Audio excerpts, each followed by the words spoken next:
pozor. To snad ne. Jarda měl otočený kotník na druhou stranu. Bohužel tohle vyjádření se mi nedává úplně snadno. Tentokrát jsem jednu věc vzdát musel a to je moje sportovní kariéra. Tak on se vůbec poprvé ve své historii podívá do Pardubic. A velký návrat chystá právě v Pardubicích Jaroslav Džubok Pokorný. Kluk, který chvíli to vypadalo, že přijde o nohu. Zvládnul to všechno, je to kluk, který ho prostě musíš milovat. Takže Jarda Pokorný mi volal a říká, hele, chci se vrátit. A říká, no tak kde jinde? To je neuvěřitelný, z toho mám hroznou radost. Já jsem s Džuboxem byl na telefonu hodiny a hodiny, protože my jsme vlastně měli stejný problém. Džubox je prostě skvělej jak v ringu, tak venku z ringu a za posledních 10 let to byl snad jediný frajer, kterýho jsem viděl, který vašeho dvojnásobného šampiona Buchingera porazil jedno kolo, protože to první kolo vyhrál a potom ve druhém prohrál, ale tohle bude velký návrat malého krále. Jaroslav Džubox Pokorný platí za jednu z legend domácí scény MMA. Jeho začátky v bojových sportech se pojí k judu, se kterým začínal už v 6 letech.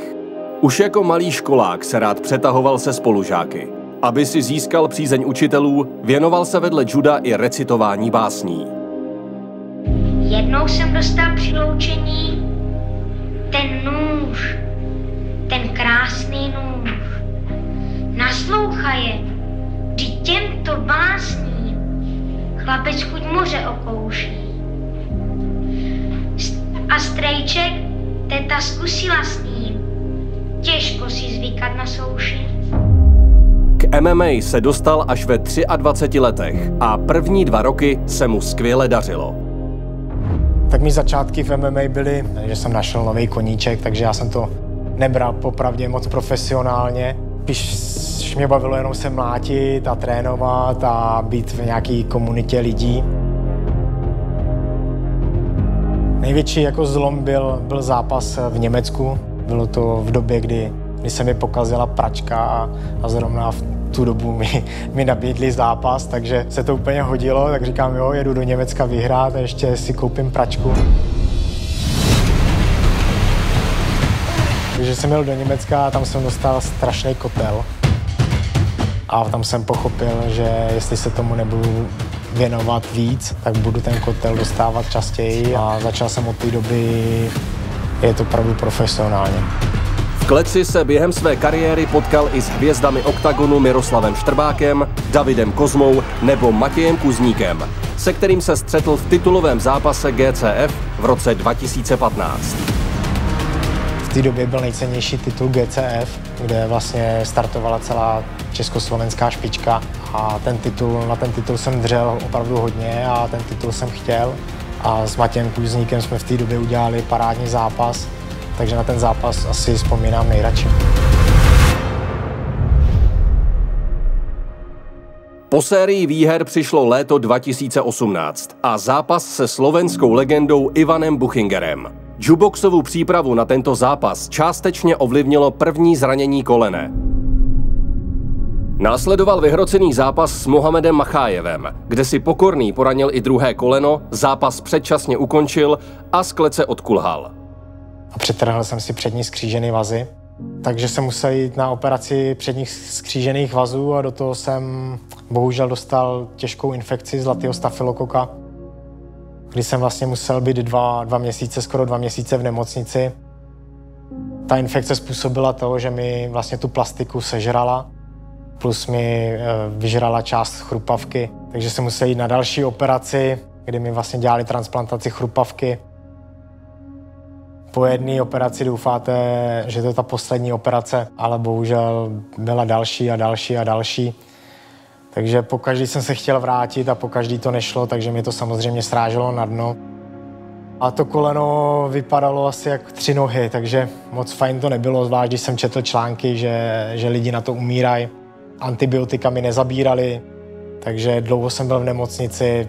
O tu nohu samozřejmě jsem měl strach, protože tam reálně mohlo hrozit to, že o tu nohu můžu přijít. takže s kolonem jsem si určitě prožil svoje, ale teďka momentálně drží, necítím ho nějak výrazně, takže super.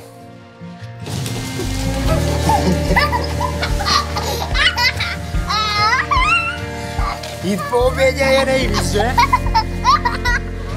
Jedinou životní radost tak psychicky vyčerpanému jukeboxovi působila jeho dcera Eliška. Tak mít maličkou je to nejkrásnější, co člověk může mít. Je to úplně jiná dimenze. Vůbec, jak MMA jsem nemohl ničím jiným nahradit, tak malička je prostě úplně nejvíc. A čas s ní mě úplně neuvěřitelně naplňuje.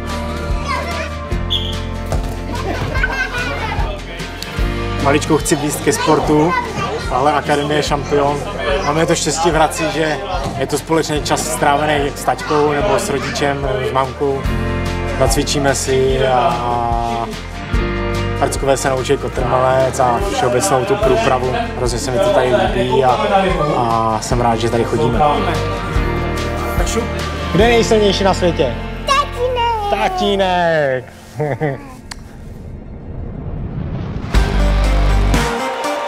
Dámy a pánové, moment, na který jsme společně všichni tak dlouho čekali.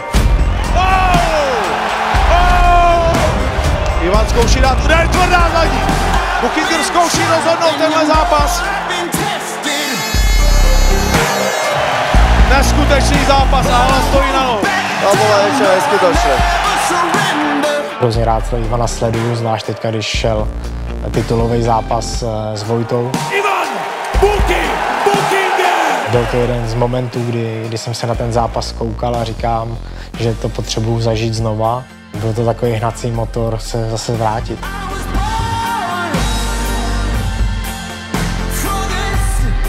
Moje motivace je zažít zase ty pocity, které jsou uvnitř toho oktagonu. Nebýt bez té hry, bez toho MMA je prostě hrozně těžký a to je hlavní motor a hlavní cíl, prostě užívat si to a být ve hře.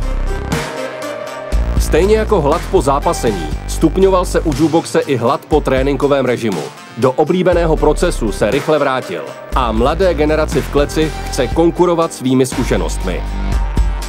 No tak když tě takhle vidíme, spocenýho, tak jak se cítíš po těch letech na opravdu ostrých trénincích? Hele, docela to bolí, abych ti jako pravdu řekl, protože jsem přišel po 3 letech na trénink a ti kluci udělali obrovský progres. První týden byla jako podle mě velká šikana, ale už se to trošku srovnalo a už je to dobrý. Oni 3 roky trénovali, já jsem 3 roky byl na gauči, ale zároveň podle mě v sobě mám něco, co ti mladí třeba nemají, takže doufám, že to něco probudím a ukážu to v Pardubicích. Každý zná Jardu, že prostě má skvělý judo, má rozhodně co ukázat a myslím si, že hodně kluků ještě potráví. To poměřování s mladýma nepůjde přes sílu, nepůjde přes rychlost, ale přes fight IQ, přes jeho zkušenosti, přes jeho techniku. Tam si myslím, že je obrovská cesta pro Jardu. Bojový sporty jsem dělal od 6 let. Neříkám, že to je jízda na kole, ale nějaké věci se nezapomínají. Něco oprášíme a jsem připravený bojovat.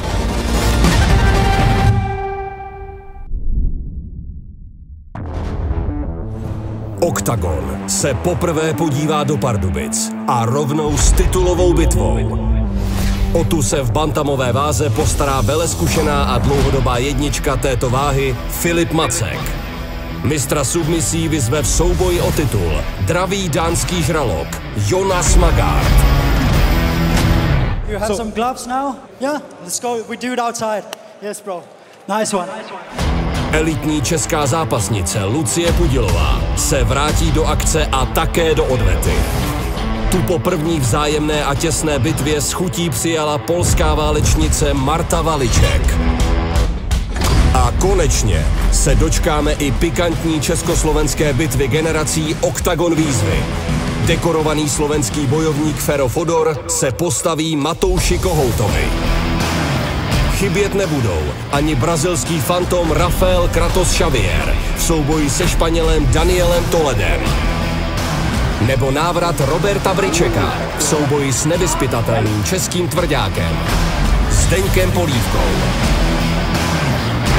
Lístky na turnaj Octagon Prime 4 jsou dostupné v síti Ticket Portal.